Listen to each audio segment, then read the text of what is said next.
hospital. Jacob, chill the fuck out. Okay? You probably just got a canoe or something. I am even worried about your ribs, man. That horse kicked the fuck out of you. Those are probably broken for sure, but nothing you can do for broken ribs, so fuck going to the hospital. While Ricky was playing doctor in the dirt, Bubbles was out making deliveries. He pedaled his customized bicycle through the park, a small cart trailing behind him loaded with freshly bottled beer. He had rigged up a small speaker system that played a cheerful, tinny melody to announce his arrival.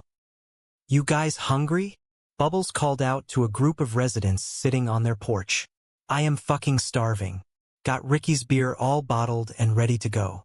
Got time now to make a few deliveries for some extra cash. He waved to the camera crew following him, a bright smile on his face. Did you get a good shot of the truck? Make sure you get a good shot of it. Look, got the cape there. Got the speaker. It is just like a little ice cream truck, but for beer. He felt a deep sense of accomplishment. This was honest work. This was a real business. You know, the beer has been going awesome, Bubbles narrated proudly. Donnie has been my #1 customer. Some people think this beer is a little bit strong, but fuck Donnie. As if summoned by his name, Donnie's furious screams erupted from a nearby trailer. The door banged open, and Donnie emerged, his face purple with rage, pointing a trembling finger at the fresh gravel spread out in front of his lot. See, it is not strong for fuck's sakes, Donnie roared, his voice tearing through the peaceful afternoon. Jesus, are you fucking kidding me? I just had that fucking thing re-graveled.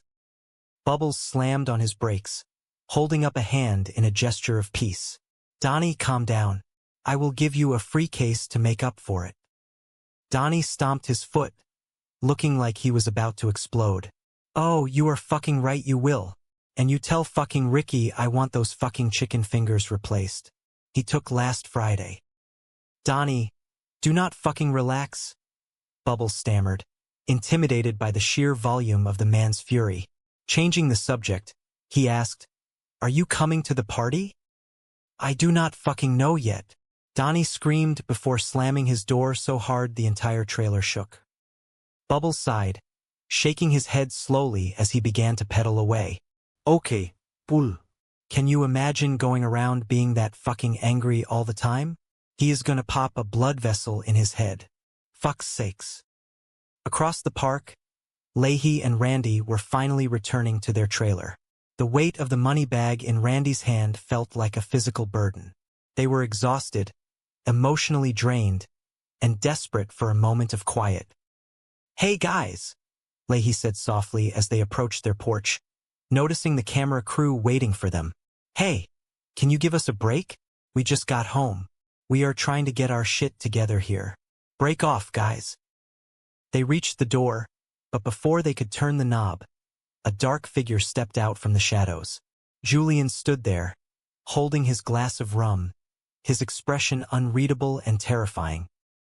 All right, Julian said, his voice a low, dangerous rumble. It is oh fucking time. I have been waiting a long goddamn time for this. Leahy raised his hands defensively, his voice trembling. Take it easy, Julian. You take it easy. Calm down. We just want to talk. Julian stepped closer, his anger finally spilling over. No, I want to talk to you two fucking assholes. Listen, Julian, Leahy pleaded. Randy, I will handle it. Julian.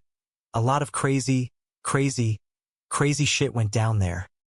Because of you two drunken fucking lunatics, Julian roared, pointing a finger directly at Leahy's chest.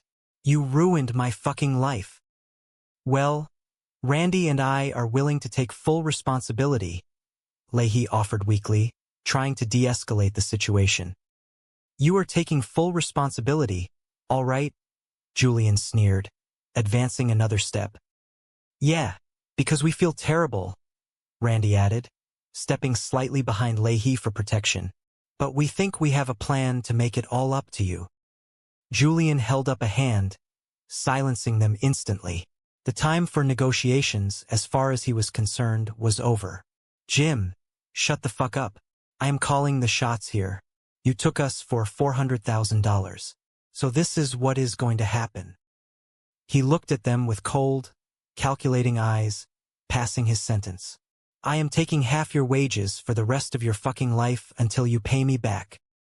Leahy and Randy stared at him, stunned into silence. It was a life sentence of poverty. The rest of our lives, Leahy repeated, the words tasting like ash in his mouth. You are lucky I do not fucking kill you right now, Randy? Julian spat, the violence simmering just below the surface. Are we clear? Yeah, Randy squeaked, terrified.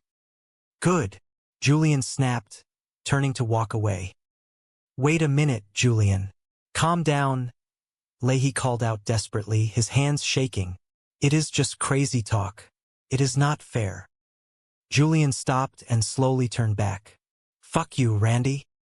Just hear us out, Leahy pleaded, knowing this was their only chance. We got a very generous offer for you, Julian. Wait a minute. Julian is giving us his terms, Randy interrupted, confused by Leahy's sudden shift in strategy. Thank you, Julian. Sorry, bud. Leahy finished, realizing the futility of arguing. Julian was immovable. The $50,000 would not be enough to satisfy him. They had to play a longer, more dangerous game. The sun began to set over Sunnyvale Trailer Park, casting long, dramatic shadows across the pavement. The lot next to Ricky's trailer was transformed into a chaotic celebration. Christmas lights were strung haphazardly through the trees. Loud hip-hop music pounded from oversized speakers, and tables were laden with Bubbles beer and whatever food could be scrounged together. The entire park had turned out for the event. On a makeshift stage built from milk crates and plywood, a local DJ known as J-Rock grabbed the microphone, hyping the crowd. Yo, what up, y'all? J-Rock yelled, his voice echoing across the park. Hope you're having a good time. Make some noise out there. Make some noise, yeah, you're rocking with us, y'all. Hope you're having a good time, y'all. Make some noise for my man, Ricky. Yeah.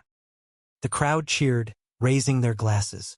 Ricky stepped onto the stage, wearing his finest track pants and a slightly cleaner than usual houndstooth shirt. He grabbed the microphone, looking out at the sea of familiar faces. His heart was pounding. This was the moment. The grand illusion that would cover up the massive failure of the morning. Thanks, boys, Ricky said, his voice booming over the speakers. How the fuck is everyone doing today? Yeah, the crowd roared back. Right on, Ricky smiled, leaning into his role. Well, today is a monumentalist occasion for me, and that is why I wanted everybody here. How is everybody fucking doing? Great, someone yelled from the back. You ready for the big fucking announcement? Ricky asked, stretching the suspense to its absolute limit. Yeah, the crowd screamed, eager for the revelation. Ricky pointed toward the back of the lot. All right, Corey Jacob, you are on. It is time. The music cut abruptly. The crowd turned in unison to see Corey and Jacob struggling to lead the enormous, pink-dyed horse through the crowd. It was a bizarre, majestic, and deeply confusing sight. Ricky beamed with pride. Check out this fucking thing. Standing near the front of the crowd, Julian and Bubbles stared in absolute shock. Oh my fuck, Bubbles whispered, his jaw dropping open. Are you joking, Ricky? That is the big announcement? You got a fucking horse? What? Ricky ignored the confusion, entirely lost in the grandeur of his own plan. Well, it is not for me, Bubs. Is not she beautiful? Bubbles narrowed his eyes, examining the animal closely. What a beautiful horse. Or is it does it have a cock voice? Yeah. Dude, it has got a huge one, Corey answered from the crowd, struggling to hold the lead rope. Actually, I guess it is a he, so. Ricky stammered, brushing past the technicality. He took a deep breath, preparing for the emotional climax of the evening. Anyway, today, I want to give this beautiful horse to